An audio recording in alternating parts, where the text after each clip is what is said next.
Hello there, welcome back to this new channel on all things psychotherapy, counselling and psychology and well-being and mental health and everything in between.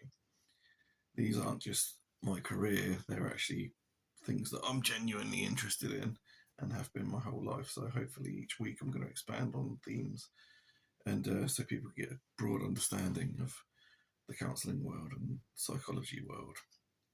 So last week I spoke about how to find a good counsellor for you. This week I want to talk about what's called the 3 core conditions. It comes from the humanistic school of therapy, and as I said last week, there's 3 main umbrellas of therapy.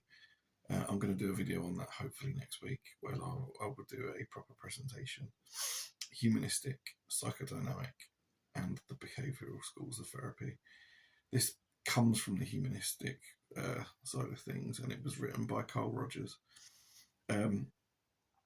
What he basically came to understand was that for any therapeutic intervention to be successful, the therapist must have these qualities.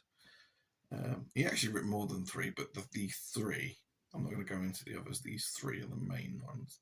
And other schools now also recognise that these 3 are very, very important because they help build the relationship, which is what I said about earlier, which is the cornerstone to all good therapy.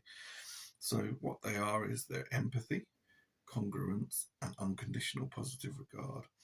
I'll break them down a little bit now. So empathy is a skill where many people have these skills anyway. You can have them naturally. You don't necessarily need to learn them, but a therapist must have them to be a successful therapist. Empathy, are they able to basically, it's like trying to look through your lens. When you're talking to me as a client and you're telling me your life experience, I'm trying to really tune into how it feels to be you and the things that you might be thinking of, and trying to relate. Mainly the feelings, though, I think is the most important part. I do think feelings are actually more important than thoughts. I think thoughts are just as important, but feelings are actually deeper. I'll go on to talk about that down the line as well. But the good sign of empathy is, can the counsellor, do you feel that warmth and empathy from them? Are they trying to understand you on a deeper level? Are they trying to understand your lived experience and how you feel about what you're going through right now? I don't actually think it can be faked. I think if you try and fake empathy, people would just, any client, I think, will sense it and be like, this guy's not being genuine. Which actually leads perfectly into the next one, which is congruence. Congruence basically means the therapist is being themselves, authentic. They're not putting on airs and graces. A perfect example would be the therapist is not being the quote-unquote expert in the room. Because actually what Carl Rogers did, which was so beautiful for the world of therapy, was he turned it around. Before him and the humanistic movement, really, it was seen that you go to an expert, where the doctor or the psychotherapist or the counsellor is the expert and you're going for advice. Like I say, that's not good counselling. And actually what he did that was so revolutionary was he turned it the other way around. He said that the client is the expert. We just help them unlock the things they need that are hidden. And congruence means the therapist is being themselves. In the humanistic school, I think we have a bit more room for that, because it's a human-to-human contact. So, sometimes there's humour in the room. Sometimes they will pick up on my sense of humour and my little ways, and it's a to and froing kind of energy. It's hard to explain, really, but I'm trying to be myself, Darren, me, who I am. I'm not going into counsellor mode and becoming this, get my clipboard out and things like that. It's not like that at all. I'm being myself.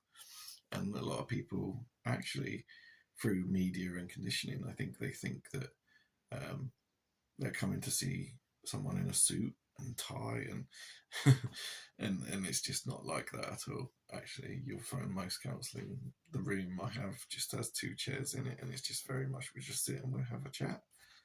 And people are like, they've been kind of led to believe that it's Freudian, which I'll go on to talk about where that comes. Well, that's for the next video. But yeah, so empathy, congruence, the counsellors being themselves and authentic.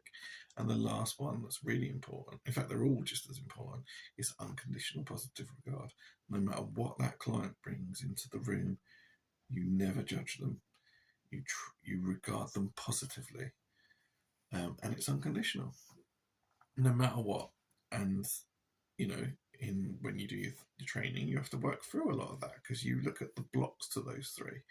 What would block me from feeling those three? And actually, if I can't keep those three with a client, then I know the therapy will fail, and actually it might be time to refer the client on to someone else that can help them. So as a client, when you're looking for someone, you want to make sure that your therapist is empathic themselves and doesn't judge you. If there's any of that, if they break those core conditions, go find someone else. I think they're really, really, really important. And I'll do a video down the line where I'll go into these on a deeper level and how they actually are necessary to shape us as children. But I think that'll do for today. So next week, hopefully, I'll do the video on the schools of therapy, and I'll break those down. But see you in the next one.